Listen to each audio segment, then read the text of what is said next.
Boa noite a todos mais uma vez. Entrando para fazer mais um teste com Elias Carneiro, que é o nosso entrevistado de hoje. Vou aguardar ele entrar, só para que a gente tenha certeza que não teremos problema de conexão. E vamos aguardar mais um minutinho. Espero que todos estejam gostando das nossas lives. E estou aguardando o Elias entrar e me solicitar, ou eu solicito a entrada dele, para que a gente faça um pequeno teste. Agradeço mais uma vez vocês terem entrado. E estou aguardando mais uma vez o Elias. Vamos ver se ele já entrou.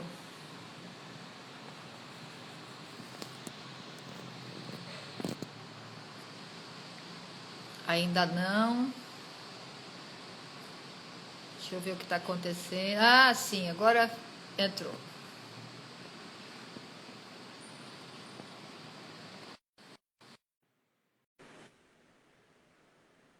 Elias, eu já solicitei que você participe. Oi, meu querido amigo, tudo bem? Tá me vendo? Tá bem? Só está cortando uma parte do seu rosto. Vamos melhorar isso aí. Isso, melhora. Vamos lá. Melhorou? Isso, agora está perfeito.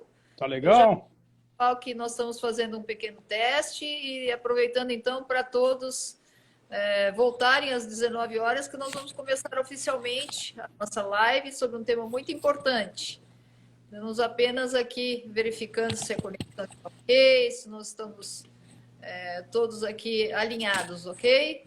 Então nós vamos desconectar, às 19 horas nós voltamos novamente, né, Elias? Beleza, eu vou... Para a live? Eu estou preparado, eu vou até continuar, porque já estamos quase no horário, falta 4 minutos, né? Falta 4 minutos. É verdade, se quiser começar agora, eu não me incomodo. Não,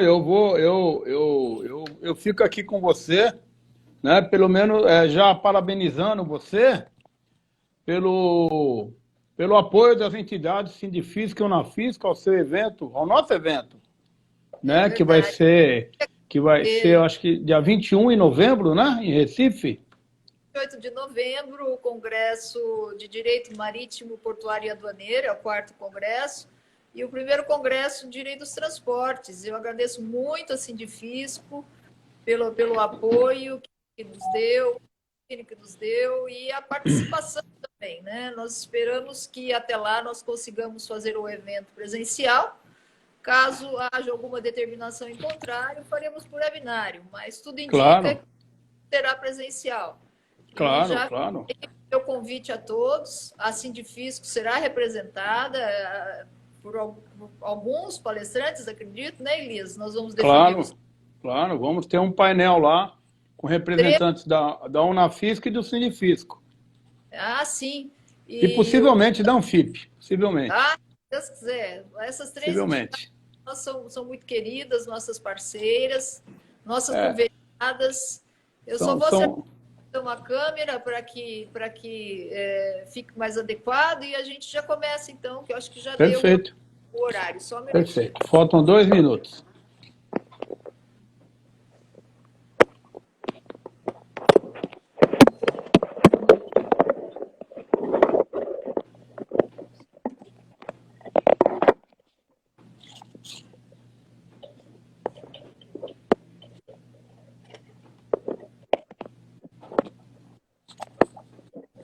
É que eu não acertei muito bem aqui. Agora foi.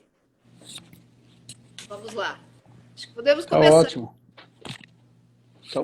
Falta 1 minuto, mas o horário é importante, né? A gente respeitar. Porque muita gente fica aguardando, né? É verdade. Já tem bastante gente aí, eu estou vendo aí os nomes aparecerem. Você me ouve bem, doutora Eliane?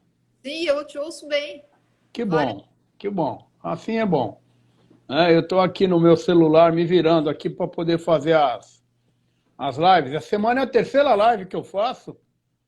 E estamos discutindo de reforma tributária também, né?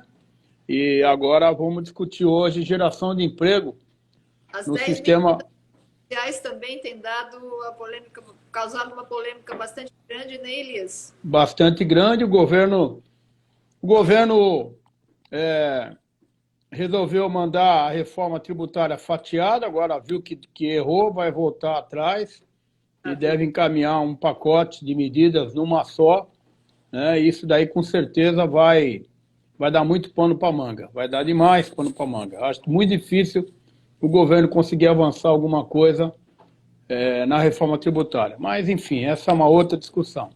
Mas eu estou à sua disposição, professora. Bom, acho que já são 19 horas, podemos começar, não é? Pois não. Eu tenho a honra de receber hoje no canal da Imlol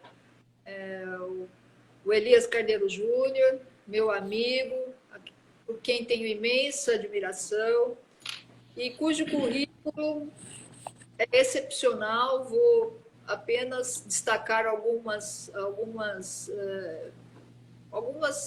momentos da carreira dele, porque realmente trata-se de uma carreira espetacular.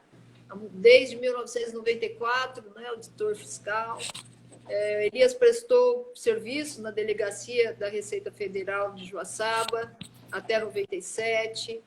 Depois dessa prestação de serviço em Joaçaba, ele nos deu a honra de vir para Santos, e aqui está, né, Elias, até hoje. Foi assessor administrativo da Câmara Municipal de São Caetano, entre 88 e 89. Na Prefeitura Municipal de Santos também exerceu o cargo de fiscal de tributos municipais. E, nesse período, ele foi fundador e presidente da Associação dos Fiscais Tributários do município de Santos. Além disso, formado em Ciências Econômicas e Ciências Jurídicas, com extensão universitária em Direito Constitucional e pós-graduado em Direito Tributário. Exerceu atividades como de professor universitário na UNAERP Guarujá e também em cursos de preparação para candidatos para concursos públicos. Elias tem uma larga experiência, principalmente em atividade sindical. Presidiu a delegacia sindical em Joaçaba, 3 vezes presidente, vice-presidente, diretor financeiro e também diretor de assuntos parlamentares na delegacia sindical de Santos, conselheiro fiscal do antigo Unifisco sindical, membro eleito por 2 vezes pelo Conselho de Delegados Sindicais, integrante da Comissão Permanente Orçamentária, CPO, do Sindifisco Nacional, também eleito para o Comitê de Assessoramento do FUNPRESP, membro da Escola Superior de Guerra, e exerce o 3º mandato como delegado eleito do Estado de São Paulo da Cooperativa dos Servidores Fazendários do Brasil, Siscob Credfaz, e foi presidente do Conselho Fiscal Nacional do Sindifisco Nacional, onde atualmente é diretor adjunto de Finanças, e ainda, além desse vasto e brilhante currículo, Elias recebeu algumas medalhas que eu gostaria de destacar, que é a medalha da Marinha do Brasil, né, como Comando Maior do 8º Distrito Naval de São Paulo, né, amigos da Marinha. Eu também tenho esse orgulho de ter recebido essa medalha pelo mesmo comando. Do comando do 6º Batalhão da Polícia Militar do Estado de São Paulo, é comendador pela Sociedade Heráldica e Medalhista do Estado de São Paulo. Também temos isso em comum, Elias. Também que bom. Então, vou começar que bom. Hein? Imagina. E eleito entre 1000 cabeças do Brasil pela Confederação Nacional dos Trabalhadores Liberais Universitários, CNTU.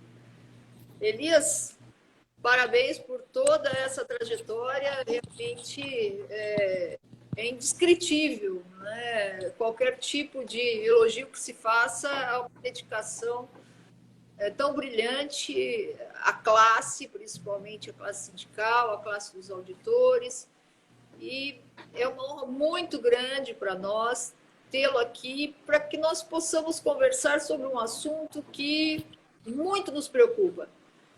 Em função do Covid-19, nós sabemos que muitas empresas estão sendo afetadas e uma das parcelas da economia, um desses vetores da economia que é importantíssimo, inclusive, para o mundo, é o setor portuário.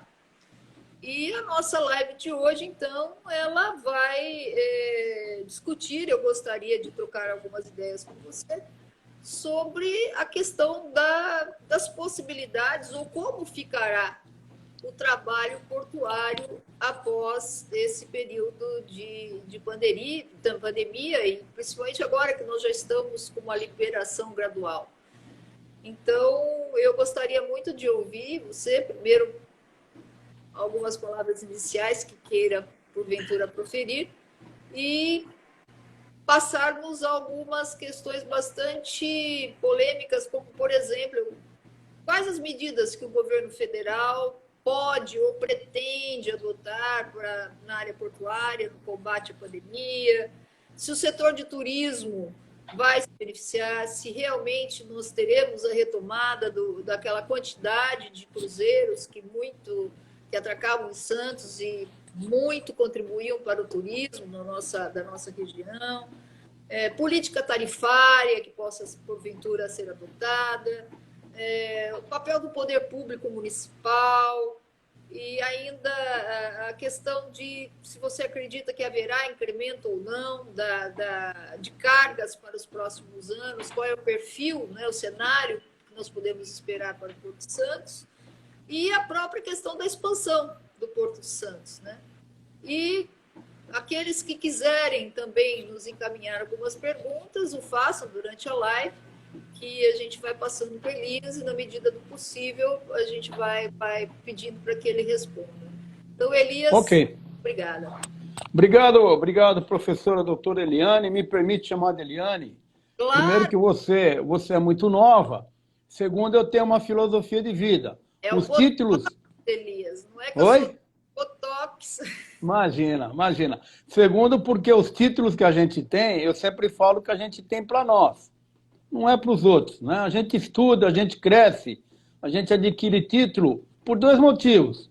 Para poder crescer internamente e, segundo, para poder ajudar a sociedade, né? É para isso que serve o poder que você tem cultural, qualquer forma de poder, né? Então, eu quero inicialmente agradecer muito a presença de estar participando dessa mais uma live junto à Emilau Academy.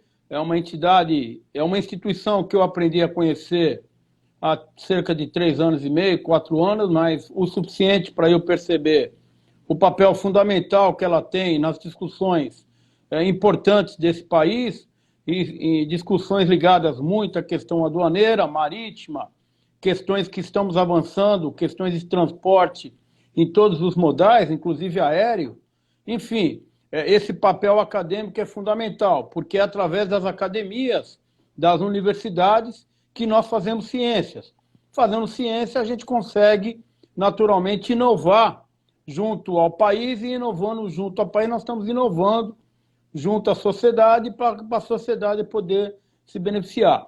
Então, essa plateia seleta, que eu tenho certeza que está nos acompanhando agora, ou que irá nos acompanhar posteriormente, com certeza nós vamos sair daqui melhor que quando nós chegamos, né? Tanto eu, como você, como todos os telespectadores que com certeza irão interagir conosco. A primeira questão que você coloca é que o que o governo pode fazer nesse momento de pandemia para que a gente possa vencer os obstáculos, inclusive incentivando a questão portuária, mais precisamente o Porto de Santos, que é onde nós militamos. Mas, em regra geral, o que eu aqui vou falar para o Porto de Santos, naturalmente vale para os portos todos do Brasil, de Manaus a Rio Grande.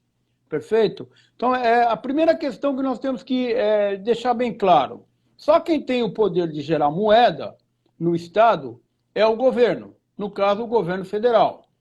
Então, a primeira questão que nós temos que enfrentar é a questão finança pública.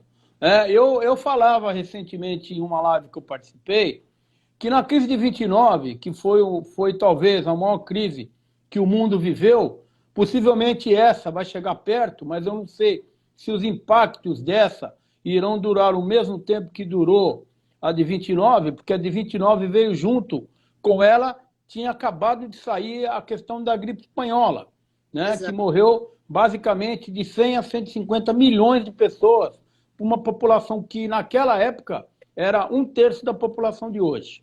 Filha que a minha avó, minha bisavó, na realidade, ela não era enfermeira, não era médica, e ela foi voluntária no tratamento dessas pessoas da gripe espanhola. E ela contava para minha mãe, para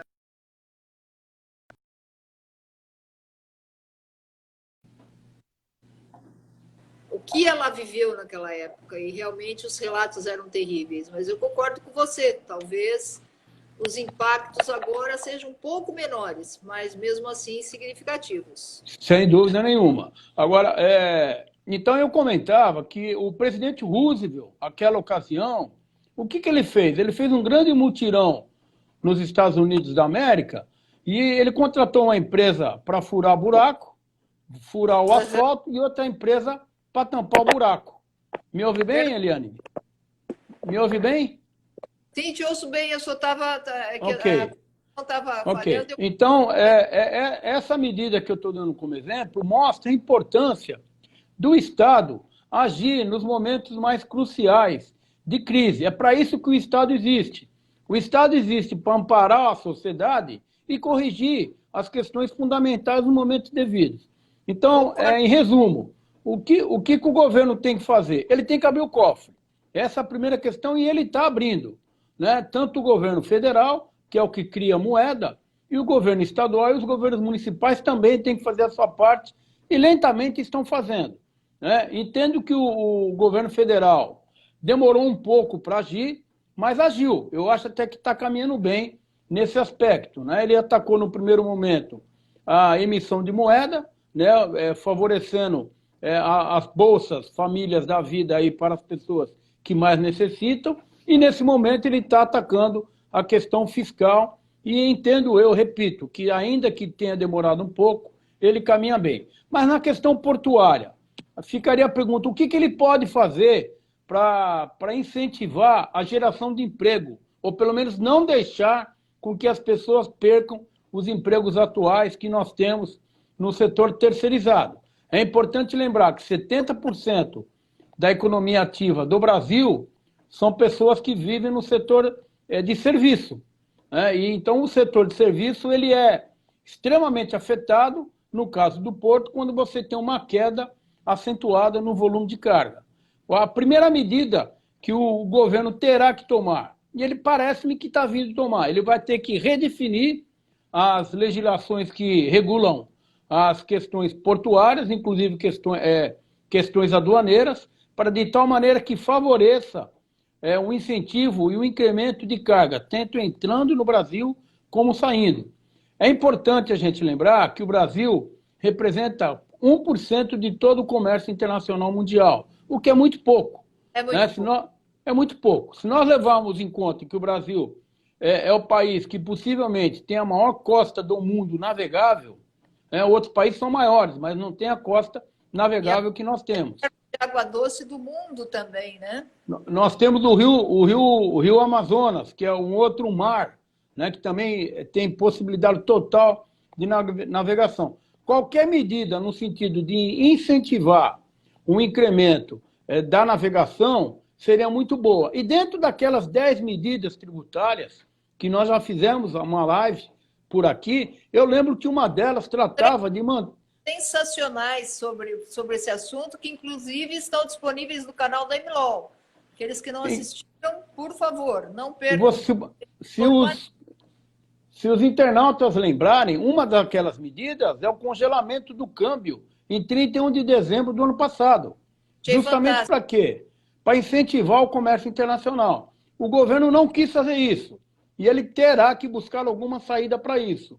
Ou ele vai ter que postergar o pagamento dos tributos, no caso de importação, ou ele terá que baixar o dólar mais para poder baixar a tributação na entrada da mercadoria. Live para saber quais as medidas que o governo vai aceitar ou não, né, Elias? Porque algumas, então, ele já sinalizou que não vai aceitar? Olha, o governo do ministro Paulo Guedes tem sido, até em algumas questões, ele tem ouvido bastante o sindicato. Né? Questões que não envolvendo a área portuária, como, por exemplo, tributação de dividendos. O Anfip tem um acesso bom ao ministro? Nós temos acesso, temos tido reunião com ele. Algumas medidas o ministro está acatando, outras medidas ele não tem acatado. Nós estamos insistindo nessa questão do câmbio congelado em 31 de dezembro para poder ajudar os portos e aeroportos. E o governo, não sei como ele vai agir, mas ele terá que tomar algumas medidas visando facilitar esse fluxo internacional de mercadoria. Com isso, nós vamos, em mantendo pelo menos o fluxo que nós temos em dezembro, você está mantendo o nível de emprego. Mas quer me parecer que o governo vai mais além. O Ministério da Infraestrutura, que na minha avaliação, no que pese eu ter algumas ressalvas à política do atual governo federal, eu tenho que admitir que o Ministério da Infraestrutura é um ministério que caminha muito bem. Ele tem atacado pontos cruciais, estruturais, da economia em termos de infraestrutura. E essa infraestrutura está chegando nos portos. Nós tivemos recentemente a questão do plano de desenvolvimento e zoneamento do Porto de Santos.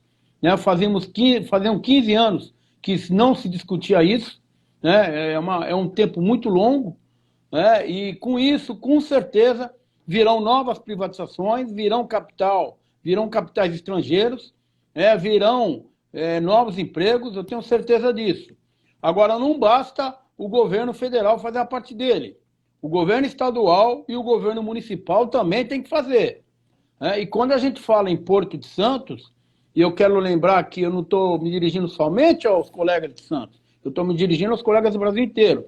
As autoridades dos governos municipais e estaduais também têm que apoiar os portos. Tem que deixar um pouco aquela discussão.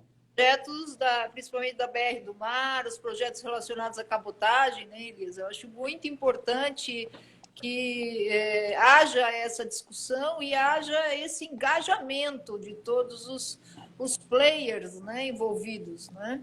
Que não se deixe o governo para alguma outra entidade que leve essa discussão, né? Eu acho que está na hora de todos assumirem o protagonismo, importadores, exportadores, agentes, né? E tomar realmente as rédeas de uma discussão importante para que nós possamos ter um novo normal e melhor normal.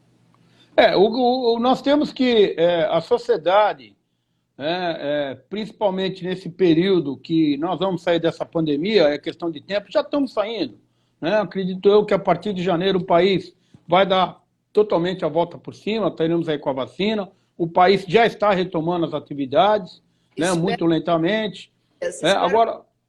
Agora nós temos que sair com o aprendizado desse momento.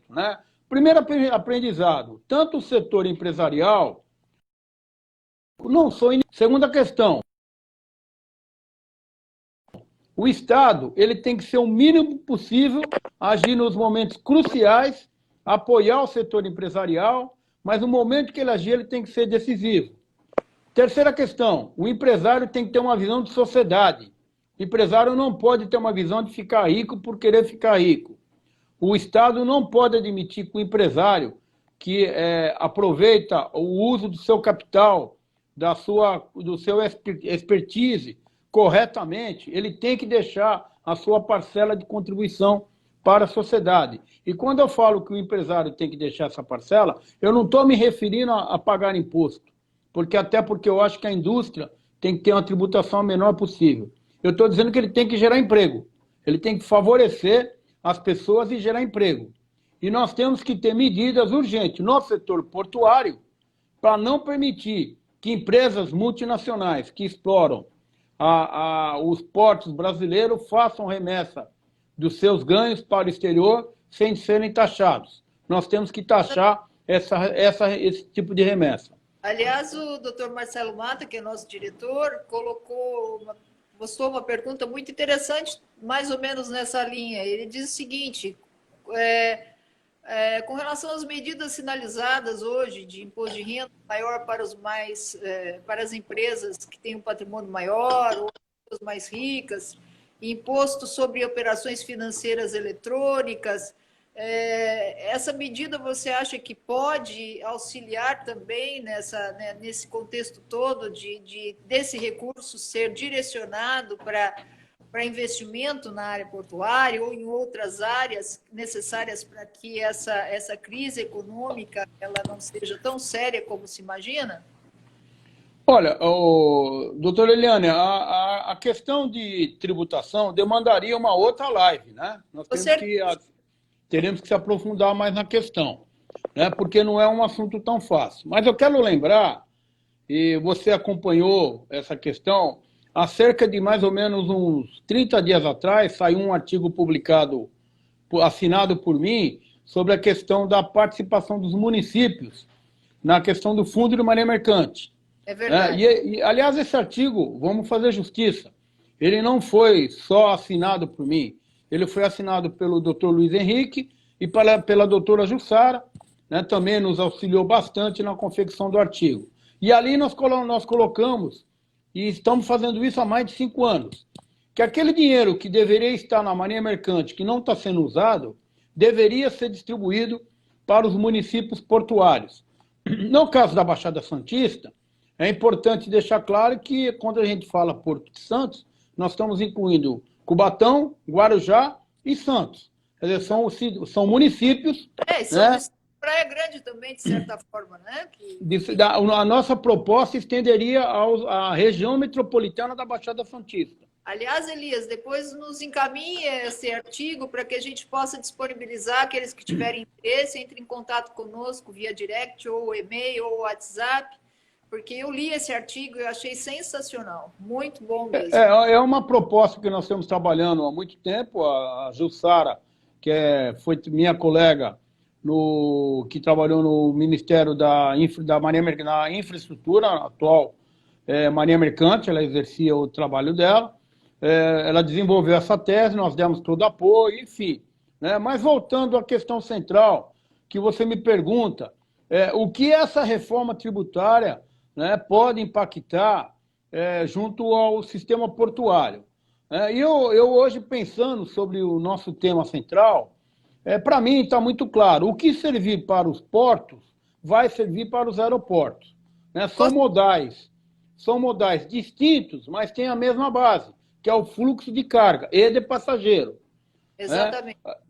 Quando a gente fala em reforma tributária, temos que tomar cuidado com o seguinte: primeiro, quem paga imposto no Brasil é a classe média. Tá? A classe rica não paga imposto e a classe pobre, infelizmente, está ali já. Pois não. Oi?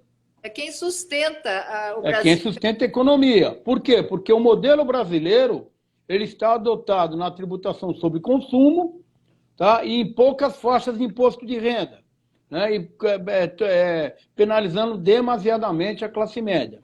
Então, se fazendo... Interessante algumas medidas que vocês propuseram, naquelas 10 medidas emergenciais, exatamente para que esse ônus, né? Essa situação, pelo menos, seja melhor equalizada, né?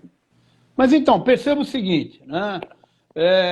Eu pergunto às pessoas que moram em condomínio: o condomínio que você paga é alto ou é baixo? Qual é a resposta mais correta? Olha, depende do que o condomínio me oferece. Exatamente. O problema do Brasil, eu tenho insistido nisso, não é a carga tributária, apesar dela ser mal distribuída. A carga tributária brasileira é uma carga tributária mediana, na faixa de 35% a 36%. Ela é baixa em relação ao resto do mundo, mas ela é mal distribuída, ela tem uma pirâmide invertida, ela sacrifica muito a classe média. Com isso, o que acontece? O poder de compra do brasileiro reduz muito, porque a classe média sendo achatada no seu poder de renda, o poder de consumo dele é muito baixo. Então o Brasil precisa... né, Elias? Cada vez, ano a ano, a gente vê praticamente a classe média caindo, né? Principalmente o assalariado. O assalariado, então, não tem o que fazer, porque é na fonte. Então, quer me parecer que essa questão de nós fazermos reforma tributária aumentando o tributo é um erro muito grave. Tá? Mas também não... Contra também.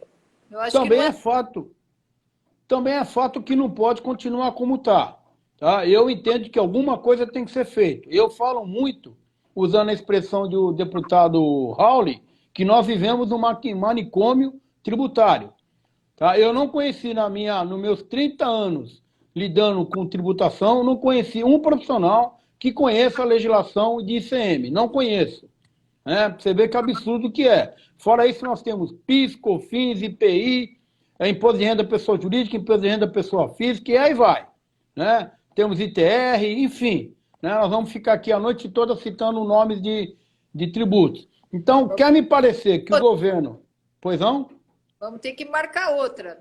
Temos que marcar outra. Agora, quer me parecer que o governo, adotando as medidas necessárias, diminuindo a tributação nas pessoas jurídicas, incentivando aquelas pessoas jurídicas que participam diretamente do comércio internacional. O Brasil depende muito hoje da exportação. Exato. Tá? E o Brasil depende muito também da importação, porque é uma via de mão dupla. O país que compra do Brasil, o Brasil tem que comprar dele. É um então, país né, com uma diversidade enorme de produtos que podem ser exportados e estratégias nesse sentido de apoio ao exportador seria muito importante, né, Elias? Agora, o que o governo tem que fazer? Aproveitar essa reforma tributária e quando ele for tratar do imposto de importação, do imposto de exportação e da tributação sobre pessoa jurídica, ele faça uma reflexão para que o empresário, a pessoa jurídica, possa continuar gerando emprego e aumentar essa geração de emprego. Tá? Porque a carga tributária hoje, principalmente na folha de pagamento, ela é extremamente elevada. Hoje, a pessoa vai contratar um funcionário, ele pensa duas vezes. Né? Ele pensava antes por causa de problema trabalhista, nós vencemos essa etapa. Né? A reforma trabalhista, em alguns aspectos feita pelo presidente Michel Temer, foram grandes avanços, tivemos grandes retrocessos também, é fato. Tá? Tivemos grandes perdas de direito dos trabalhadores, mas tivemos alguns avanços. Tá? Por exemplo, acabou a indústria da justiça trabalhista. Isso foi um grande avanço. Agora, nós temos que avançar e diminuir a tributação na folha de pagamento. Sobre qual questão? Não pode hoje o funcionário custar o dobro do que ele recebe por mês. Isso daí não tem condição. É um encargo muito alto para o empresário. Então, o governo tem instrumentos para mexer nessa questão. Mas, pontualmente, o que eu espero que esse governo faça? Que ele dê incentivos fiscais para as empresas que estão principalmente na região das faixas de zona primária dos portos, ou que não estão na zona primária, mas, de um certo modo, estão ligadas ao comércio internacional, seja no aeroporto, seja no porto. E isso na parte do governo federal. Pois não. O poder municipal nesse contexto? Então, essa é uma outra questão importante. Eu não posso falar sobre todos os portos do Brasil, no que pesa eu conhecer bastante porto no Brasil, pelo exercício da minha profissão. Eu conheço praticamente o Brasil inteiro, mas raramente um porto é muito bem tratado pelos municípios. Tá? O Porto de Santos, ele não é exceção. Tá? Eu vejo o Porto de Santos poderia ter um pouquinho mais de carinho. Quando nós nos dirigimos, e isso eu faço rotineiramente no exercício da profissão, quando eu vou, por exemplo, na Lemoa, no Sabuó, eu fico decepcionado com as condições do solo que os caminhões trafegam por ali. Não bastasse. O solo, das próprias condições que os caminhoneiros são submetidos, né? Eu particularmente acho acho desumanas. Você percebe o seguinte, olha, você vê o Brasil, o Brasil tem uma cultura muito equivocada. O Brasil não pratica política de Estado. O Brasil pratica política de governo. Quando o Brasil resolve praticar política de Estado, são políticas de sucesso. E me permite citar algumas. Por exemplo, o combate à AIDS é uma política de Estado. Deu certo. Né? A política de fiscalização da Receita Federal, imposto de renda, deu certo. Nós estamos aí com o sistema mais moderno do mundo. E outras políticas de Estado que nós adotamos. A política de combate à prostituição infantil, estamos avançando bem, a política de Estado. Deveria ser política de Estado. Também, o trabalho que vocês têm feito é maravilhoso também. Combate ao tráfico de drogas, que é política de Estado. Também temos obtido sucesso. Enfim, todas as políticas de Estado que a sociedade brasileira, através dos governantes, implantaram, são políticas de sucesso. Aquelas políticas governamentais, elas, em regra, são fracassadas. E eu vejo que, por exemplo, a política de governo foi mexer na estrutura do Porto de Santos, para facilitar o acesso. Fizeram pela metade. Agora nós vamos tentar complementar, depois de 10 anos, o que não foi, o que devia ter sido feito lá atrás. Né? Então, o asfalto que se coloca, por exemplo, no Porto de Santos, de vez nós temos colocado concreto, nós colocamos asfalto. Quer dizer, uma política errada, vai ter que ser refeito aquilo. Enfim, né, são pequenos gestos da participação do governo que mostra que não tem o compromisso com o Estado, não tem compromisso com as gerações futuras. E nesta linha, nós temos um outro problema no sistema portuário que quer me parecer, como eu falei no começo, que o Ministério da Infraestrutura está tentando atacar. O Brasil tem um problema grave. O Brasil vive em cima de caminhão, em cima de roda. Né? O Brasil não privilegia o transporte fluvial, o transporte marítimo e o transporte ferroviário. Né? Nós temos um problema grave. Agora, quer me parecer... Rodrigues, nosso parceiro, meu amigo, sempre disse que o mais importante cliente do porto é o caminhoneiro. É verdade, é verdade.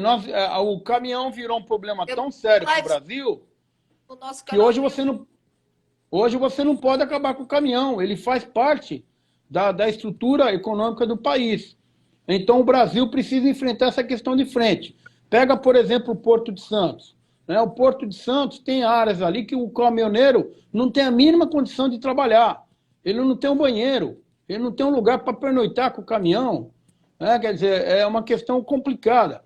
Por quê? Porque não existe uma política de Estado de organização dos portos. E aí nós temos que rediscutir... Essa estrutura não seria de competência da Prefeitura, Elias? Ou a Prefeitura não poderia fazer algo nesse sentido? Você sabe que você está tocando num ponto que eu não gostaria muito de falar, mas vamos lá. Há cerca de 20 anos atrás, nós entramos numa discussão da regionalização portuária, né? Que nós deveríamos ou não regionalizar. Eu, particularmente, sou a favor da regionalização. Tá? O mundo inteiro, os portos evoluídos no mundo inteiro são municipalizados. Né? O que aconteceu? Esse debate veio à tona e quando nós tivemos a assunção do presidente Lula, eu achei que isso ia avançar, já que o partido do presidente, naquela ocasião, era um grande crítico da federalização do banco, dos portos. E, infelizmente, não avançamos. Pelo contrário. Tá? Hoje está mais em Brasília o Porto do que em qualquer outro governo. Né? Quer dizer, aquele discurso que foi feito lá atrás não foi implementado por nenhum presidente. Continua sendo federal a questão dos portos. Quer dizer, nós temos que trazer isso para os municípios. Agora, evidentemente, quando não adianta você só trazer o porto e trazer o ônus, você tem que trazer o bônus também. Tem que vir recurso financeiro. Nesta reforma tributária, eu tenho muita preocupação dos municípios perderem poder de renda. Eu vejo com muita preocupação a concentração de recursos na mão do governo federal, através, por exemplo, do IVA federal. Eu tenho muita preocupação sobre isso. Então, eu quero acreditar que os próximos governos vão, primeiro, fazer um planejamento estratégico nos portos, que nós não temos. Né? O sistema portuário, principalmente aqui em Santos, ele é totalmente confuso. É granel com container com passageiro, é uma confusão. É uma confusão total, linha de trem passando por um lado, passando por outro. Então, nós precisamos rediscutir isso. E precisa rediscutir urgentemente o papel da autoridade portuária. Nós temos uma autoridade portuária constituída, ela precisa ser discutida qual é o papel dela perante a privatização dos portos. Por exemplo, no Porto de Santos, se você pegar ali próximo ao terminal 7, 8, 10, 11, está totalmente abandonado. Né? Por quê? Porque ali não interessou na privatização. Né? E o problema do modelo de privatização brasileiro E eu posso falar, eu sou até favorável a privatizar, eu sou contra a maneira como fazem. Privatizam só o filé mignon, o osso eles não privatizam. Quer dizer, esse é o grande problema. Então, essa discussão nós temos que também fazer. E você acha, Elias, que quais seriam as principais medidas governamentais que poderiam ser implementadas ou deveriam ser implementadas para que fortalecesse o Porto de Santos, que possam repercutir, inclusive, na geração de empregos e a nossa cidade venha sofrer menos nesse impacto, né, de toda essa crise pandêmica? Olha, nós temos algumas medidas que o governo, e eu repito, quando eu falo governo não é só federal, é municipal e estadual. Por exemplo, pode-se baixar o ISS. O governo municipal elevou o ISS de 3% para 5%, um aumento muito grande. Pode-se baixar. Perdendo Porto de Santos para outros portos, né? Vai perdendo para outros portos. Quer dizer, na parte do Estado, né, a política de incentivo à importação de produtos, que hoje tem ainda uma guerra tarifária, principalmente o sul do Brasil, Espírito Santo com São Paulo. Isso precisa ser equalizado. Outra questão, poder-se-ia pensar numa zona livre de exportação na Baixada Santista, né, fazer daqui uma zona de exportação e de importação, também é uma outra ideia. No aspecto do turismo marítimo, que os Estados Unidos fizeram muito bem quando teve a queda da Torre Gêmea, se não me engano, em 2002. Né? O americano, o que ele fez? Ele pegou 10 bilhões de dólares e quando você ia passear, e eu fui naquela ocasião à Disney, que eu gosto muito de parque, eu fui passear, o que o governo americano fez? Para cada pacote que o estrangeiro comprasse de empresa americana, o governo americano pagava o mesmo valor para a companhia aérea. Né? Isso o Brasil poderia fazer. Né? Nós temos aqui um potencial de turismo marítimo, e eu posso falar com um bom conhecimento. Durante 5 anos eu comandei aqui no terminal de passageiro Concais a equipe da Alfândega do Porto Santos. Eu tive o prazer de poder pegar o auge, pegar o máximo de navios que teve aqui no Porto, eu estava no comando. Quer dizer, nós aprendemos muito com essa expertise. O que o governo poderia fazer? Fazer um acordo com as companhias marítimas e também com as companhias aéreas, pacote de viagem que fosse vendido do exterior para cá, o governo subsidiar metade. Entendeu? Agora, naturalmente, tem que ter a contraprestação dessas empresas manterem o nível de emprego atual ou aumentar. Não é para pegar esse dinheiro e sair comprando um carro para passear. Turístico, né? Não só o Porto Santos, mas outros, né? E, sinceramente, uma das indústrias que acredito que será mais afetada é a indústria do turismo. Ela já está sendo, né? Ela já está sendo. Enfim, toda aquela cadeia econômica que gira em torno do turismo. Isso me preocupa muito, porque vai afetar muito a nossa região, né? Professor Eliane, eu tive um privilégio na minha vida, dentre vários que eu tive, né? Eu sou uma pessoa muito privilegiada. A natureza foi muito boa comigo e por isso que eu me dedico muito às causas públicas. Eu fui, durante 9 anos, guia de turismo. Eu sempre gostei de turismo. Eu aprendi muito com turismo. Meu segundo emprego foi em uma agência de turismo. Eu trabalhei muito, eu viajei muito pelo Brasil afora, muito. Né?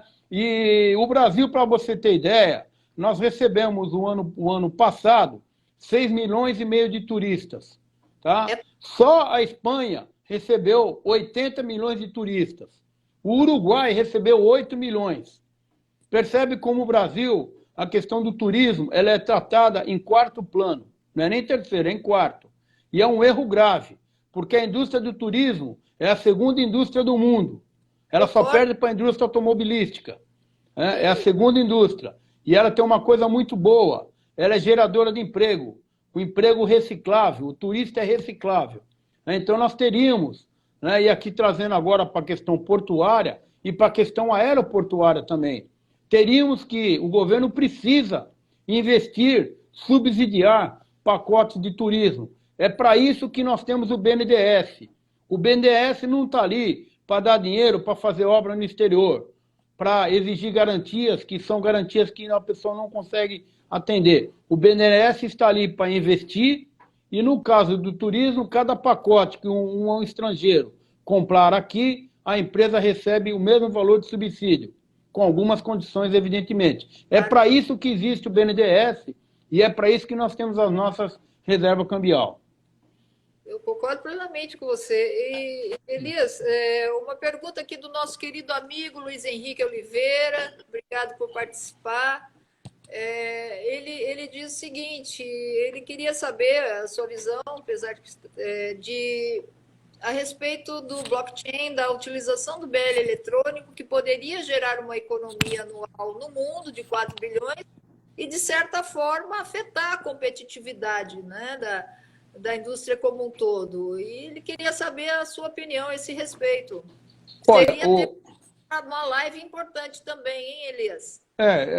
Eu acho que essa questão que ele coloca do BL eletrônico, o Brasil tem também uma cultura, né? O legislador brasileiro, ele faz a legislação contra o mal brasileiro. Ele faz sempre pensando na exceção, que é o mal brasileiro, que é o que comete o ilícito. A legislação nossa, em regra, ela não é feita para proteger o bom brasileiro. Ela é feita para se precaver do mal brasileiro. Então, o que eu estou querendo dizer com isso? Você, quando o brasileiro faz uma declaração de próprio punho, o Estado brasileiro não acredita no que você está declarando. Ele exige que você vá, por exemplo, reconhecer firma. Quer dizer, ao contrário, deveria ser aquilo de boa fé. Pegasse você cometendo um ilícito de uma declaração falsa, ser punido exemplarmente. Como em todos os países do mundo evoluído, é assim que funciona. Você é tido como boa fé. A má fé é exceção. E se você agir com má fé num país europeu evoluído ou nos Estados Unidos, você será punido exemplarmente. Então, essa questão do BL eletrônico passa por isso, né? O Brasil tem um histórico de falsificação de BL muito grande, né? E nós vamos ter que vencer essa questão. Através do quê? Primeiro, é irreversível o avanço tecnológico. É irreversível, né? A aduana que nós... Pois não. Ainda mais agora, que aprendeu e foi obrigado a aprender a viver virtualmente. Que será o grande aprendizado que a pandemia vai deixar, né? Nós estamos enxergando que muita coisa você pode fazer home office, né? Então, a aduana que nós tínhamos há 10 anos atrás, ela é totalmente diferente da que nós temos hoje, né? A autoridade aduaneira, e eu tenho certeza que no caso do Brasil, por ter uma estrutura de máquina governamental muito evoluída na área aduaneira, eu não tenho dúvida que o BL eletrônico ele vai ser cada dia mais aperfeiçoado e adotado, como os outros despachos também eletrônicos, né? Agora, o que nós temos que ter, e tem que ficar bem claro, né? Se pegar a pessoa cometendo um ilícito, ele deve sofrer uma sanção exemplar, e não como é hoje no Brasil, que infelizmente as pessoas que transgridem a lei têm recurso que demora 10 anos para ser julgado, né? E quando chega lá no final já prescreveu. Quer dizer, a insegurança jurídica, né, Elias? Eu acho que esse é um problema muito sério, né? Traz a insegurança jurídica e traz o sentimento de impunidade, que é uma coisa muito grave, né? Porque aquele que cumpre a lei, né, se sente prejudicado em ver aquele que não cumpre, né? Tirando a questão, naturalmente, que com muita propriedade você coloca, que é a insegurança jurídica. E aí me permite fazer um rápido à parte, né, no que pese eu ter críticas aos modelos de privatização que o governo do Estado de São Paulo fez das rodovias. As críticas não são a privatização em si, mas em si como a maneira que foi feita, principalmente em termos de valores. Eu sou obrigado a admitir que foram modelos que deram certo, porque as empresas investiram, ficaram 30 anos, tiveram segurança jurídica para poder cumprir o contrato que tinha celebrado com o Estado. E isso nós temos que trazer para o Porto, né? As empresas não podem vir aqui simplesmente, ficarem 5, 10 anos e ir embora e ficar por isso mesmo. Quer dizer, não pode acontecer isso, como aconteceu recentemente. muito relevantes do Eric Seiler. Te agradeço muito, Eric. E um dos comentários que ele faz é exatamente, dentre outros, né, que o acesso aos portos tem sido, principalmente de Santos, tomado por invasões de favelas ao entorno, né? E que acaba comprometendo todo o processo logístico. Mas Há uma pergunta também nesse sentido do Ayrton Eduardo, que agradeço também, que ele gostaria de saber, Elias, na sua visão, até como cidadão e como uma pessoa especializada na área, que já viveu muito e conhece outras experiências portuárias, se você vê algumas propostas ou algumas sugestões no sentido de que a gente melhore a situação, digamos, do Porto de Santos e da criação de empregos portuários de uma maneira geral. olha, precisamos, urgente, né, tratar o Porto, e quando eu falo Porto, eu vou repetir pela terceira vez, não falo só Porto de Santos, tá? Nós temos no Brasil inteiro portos que merecem total atenção. Quando eu chego em Natal e vejo que investir em estádio de futebol, tá? 3 bilhões de dólares, e vejo o Porto daquele jeito, quando eu chego em Recife e vejo a mesma questão e o Porto daquele jeito, quando eu vejo navio de passageiro que não pode atracar em Recife porque não tem calado, aquilo corta o meu coração. Quando eu vou a Manaus, vejo aquela condição do Porto de Santos, com o estádio de futebol que custou 3 bilhões de dólares, isso mostra aquilo que eu estava... Canoa no meio de navio, embarcação de madeira, com todo tipo de mercadoria junto com pessoas, né? Sem qualquer... Então, o que nós teríamos que fazer, né? O que eu entendo que tem que ser feito de maneira urgente, né? As universidades, que é onde se formam as cabeças pensantes, o governo federal, estadual e municipal deveria urgente fazer um consórcio de universidades, tá? De pessoas ligadas à questão de estrutura portuária, e aí não só universitários, todos os segmentos portuários. Pessoas que podem contribuir com ideias, né? E até com pesquisas específicas que já até podem estar prontas, haver um intercâmbio, digamos, de troca de informações, experiências, da gente se unir para sair realmente dessa crise ou enfrentar a crise de uma forma menos traumática. E tem uma questão muito importante, né? Até respondendo uma pergunta do Ailton, e aproveitar e mandar um abraço para o Luiz Henrique, que acabei não cumprimentando ele, respondi a pergunta dele, mas não o cumprimentei, né? Até cumprimentando o Ailton. O que nós temos que fazer, neste momento de crise, eu vou repetir, tem que abrir o cofre, o Estado tem que investir, o Estado tem que emprestar dinheiro, né? Nós temos aqui no Porto de... né? Mas mais o governo federal, porque o governo federal é o que tem poder de gerar dinheiro, né? Então ele pode fabricar moeda e investir, liberar empréstimos.